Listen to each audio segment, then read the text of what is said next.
আমরা তাদের কাছে কোনো আনুকূল্য চাই না, কিন্তু সাবধান করে দিচ্ছি, যদি কারো প্রতি সামান্য কোনো আনুকূল্য দেখানো হয় তা বরদাস্ত করা হবে না।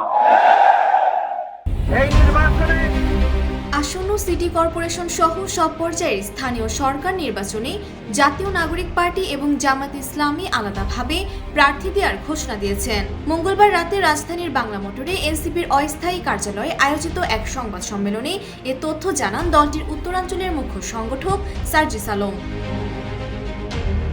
সার্জিস আলম বলেন, জাতীয় নির্বাচনে জোটবদ্ধভাবে অংশ নিলেও স্থানীয় নির্বাচনে জামাত ও এনসিপি নিজ নিজ অবস্থান থেকে একক প্রস্তুতির সিদ্ধান্ত নিয়েছে। তবে প্রয়োজন হলে পরবর্তীতে 11 দলীয় জোটের সঙ্গে সমন্বয়ের পথও খোলা রাখা হয়েছে বলে তিনি উল্লেখ করেন।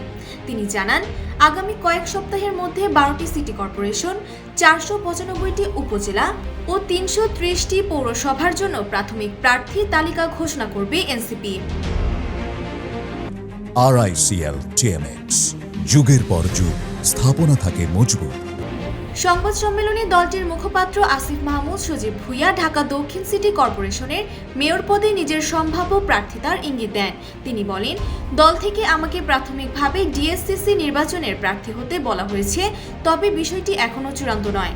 আসিফ মাহমুদ 6টি সিটি কর্পোরেশনের প্রশাসক নিয়োগের স্বচ্ছতা নিয়ে প্রশ্ন তুলে বলেন, নির্দিষ্ট মেয়াদ ছাড়া এই প্রাইস পোস্টিং জনগণের সেবার বদলে রাজনৈতিক উদ্দেশ্যে করা হয়েছে। এছাড়া গত 2 দিন ধরে অভিযানের নামে সাধারণ জনগণ ও সাংবাদিকদের উপর হামলার তীব্র নিন্দা জানিয়ে এনসিপি নেতারা বলেন, ভয়ে রাজত্ব কায়েম করে যৌক্তিক আন্দোলন দমানো যাবে না। Desk report, Bangladesh bulletin.